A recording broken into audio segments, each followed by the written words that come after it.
പശ്ചിമേഷ്യൻ മണ്ണിൽ സംഘർഷത്തിന്റെ കനൽ ആളിക്കത്തുകയാണ് ഇപ്പോഴും. ദശാബ്ദങ്ങളായി പുകയുന്ന പകയ്ക്ക് പുതിയൊരു മാനം നൽകിക്കൊണ്ട് ഇറാൻ ഇസ്രായേലിന് മേൽക്ക് അത്യാധുനികമായ ഫത്താഹ് ഹൈപ്പർസോണിക് മിസൈലുകൾ പ്രയോഗിച്ചതായി ഔദ്യോഗിക റിപ്പോർട്ടുകൾ വന്നിരിക്കുകയാണ്. ഇറാനിയൻ റവല്യൂഷണറി ഗാർഡ് ആക്രമണത്തിന്റെ ഉത്തരവാദിത്തം ഏറ്റെടുക്കുകയും തങ്ങളുടെ ഓപ്പറേഷൻ ഹോണസ്റ്റ് പ്രോമിസ് 3 എന്ന ദൗത്യത്തിന്റെ ഭാഗമാണിതെന്ന് പ്രഖ്യാപിക്കുകയും ചെയ്തു കഴിഞ്ഞു. ഈ നിർണായകമായ നീക്കം മേഖലയെയും ലോകത്തെയും സമ്പൂർണ്ണ യുദ്ധത്തിന്റെ വക്കിലേക്ക് തള്ളിവിടുമോ എന്ന ആശങ്ക ശക്തമാവുകയാണ്. ഇസ്രായേലും ഇറാനും തമ്മിലുള്ള ശത്രുതയുടെ വേരുകൾ പതിറ്റാണ്ടുകൾക്ക് മുൻപേയുള്ളതാണ്. 1979 ഇറാനിയൻ വിപ്ലവത്തിനു ശേഷം ഇറാൻ ഇസ്രായേലിന്റെ നിലനിൽപ്പിനെ തന്നെ ചോദ്യം ചെയ്യുന്ന നയങ്ങളാണ് സ്വീകരിച്ചു വന്നിരുന്നത്.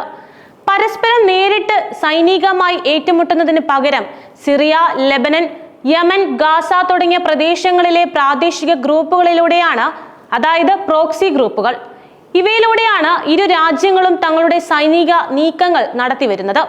ലെബനിലെ ഹിസ്ബുള്ള, ഗാസയിലെ ഹമാസ്, യമനിലെ ഹൂതി വിമതർ തുടങ്ങിയ ഗ്രൂപ്പുകൾക്ക് ഇറാൻ നൽകുന്ന പിന്തുണ ഇസ്രായേലിന്റെ സുരക്ഷയ്ക്ക് നിരന്തരമായി ഭീഷണി ഉയർത്തിയിരുന്നു. ഈ ഗ്രൂപ്പുകൾ ഇസ്രായേലിന് നേർക്ക് റോക്കറ്റ് ആക്രമണങ്ങൾ നടത്തുന്നത് സാധാരണമായ കാര്യമായിരുന്നു.